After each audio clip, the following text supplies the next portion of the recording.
بسم اللہ الرحمن الرحیم والسلام علی من اتبع الہدی۔ ہدایت کی اتباع کرنے والوں کو راحت دو جہاں قرآن چینل کی طرف سے سلام عرض ہے۔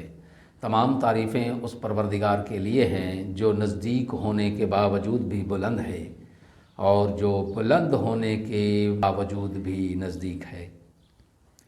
لاکھوں درود و سلام ہوں محمد و آل محمد پر۔ صاحبان ایمان سامعین کرام، ہمارے آج کے سبق کا موضوع ہے سورہ بقرہ کی آیت نمبر 221۔ تو آئیے پروردگار کے پاک نام سے اپنے سبق کا آغاز کرتے ہیں۔ بسم اللہ الرحمن الرحیم۔ ولا تنکحوا المشرکات حتی یؤمنن ولا امۃ مؤمنۃ خیر من مشرکۃ ولو اعجبتکم ولا تنکحوا المشرکین حتی یؤمنوا وَلَعَبْدٌ مُّؤْمِنٌ خَيْرٌ مِّن مُّشْرِكٍ وَلَوْ عَجَبَكُمْ أُولَٰئِكَ يَدْعُونَ إِلَى النَّارِ وَاللَّهُ يَدْعُو إِلَى الْجَنَّةِ وَالْمَغْفِرَةِ بِإِذْنِهِ وَيُبَيِّنُ آيَاتِهِ لِلنَّاسِ لَعَلَّهُمْ يَتَذَكَّرُونَ۔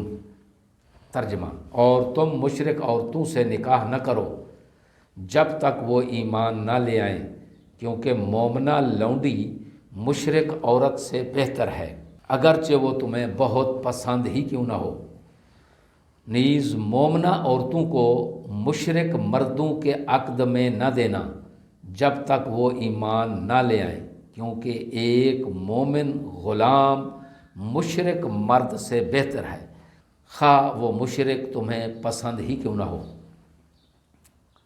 کیونکہ وہ جہنم کی طرف بلاتے ہیں اور اللہ اپنے حکم سے جنت اور مغفرت کی طرف بلاتا ہے، اور اپنی نشانیاں لوگوں کے لیے کھول کھول کر بیان کرتا ہے، شاید کہ وہ نصیحت حاصل کریں۔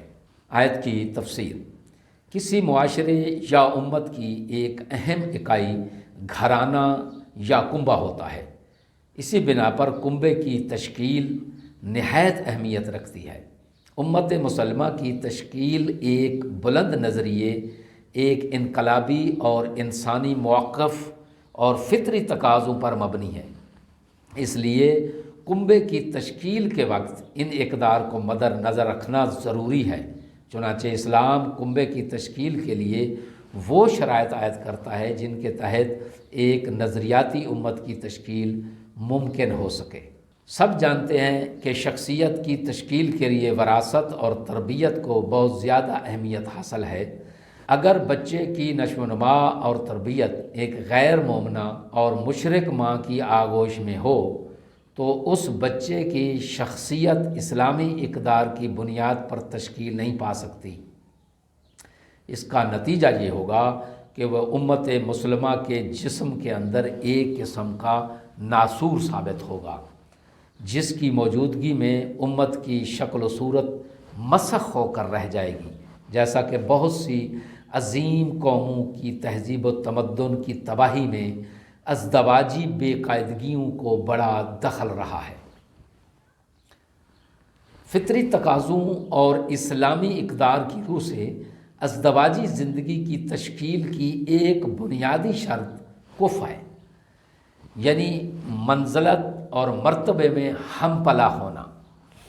اسلامی اقدار کے مطابق مقام و منزلت اور مرتبے کے معاملے میں رنگ، نسل، علاقہ اور مال و دولت وغیرہ کی کوئی اہمیت نہیں ہے، بلکہ کف یعنی ہم پلا ہونے کے لیے ضروری ہے کہ دونوں ایک ہی امت کے فعال اور ایک ہی مشن کے متحرک کارکن ہوں، تاکہ ایک متوازن اور پرسکون ماحول میں ایک نظریاتی کنبہ تشکیل پا سکے۔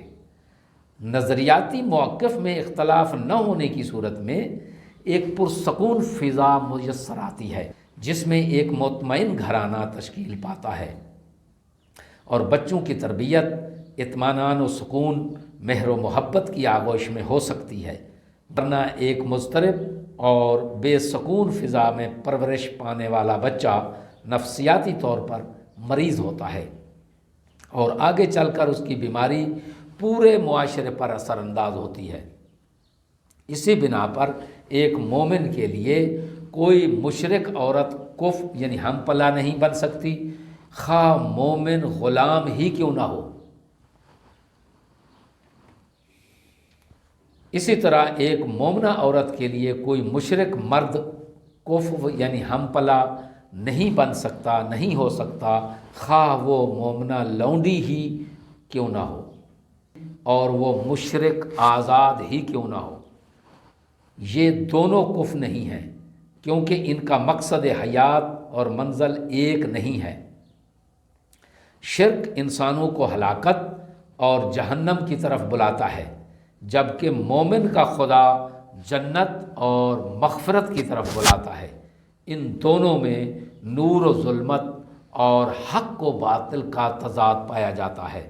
اس آیہ میں بیان ہونے والے اہم نکات، پہلا نقطہ یہ ہے کہ مشرک زن و مرد سے نکاح کی ممانعت کا سبب مسلمانوں کی نسل بلکہ اسلامی تہذیب و تمدن کو غیر اسلامی تربیت کے مضر جراثیم سے محفوظ رکھنا ہے۔ دوسرا اس میں نقطہ یہ بیان ہوا کہ کامیاب اور بابرکت ازدواجی زندگی ظاہری حسن اور مال و مقام کے ذریعے نہیں بلکہ ایمان کے سائے میں ہی ممکن ہے۔ دعا ہے کہ خداوند عالم ہمیں اپنی نسل اور اپنے کنبے کی تربیت اسلامی اصولوں کے مطابق کرنے کی توفیق عظیمہ عنایت فرمائے، اور ہمیں ازدواجی زندگی کے لیے اپنے بچوں اور بچیوں کے لیے مال و دولت نہیں بلکہ ایمان کو معیار ٹھہرائیں۔ تمام سامعین سے گزارش ہے کہ احکامات خداوندی کی ترویج میں مددگار ثابت ہوں۔ وآخر دعوانا ان الحمدللہ رب العالمین۔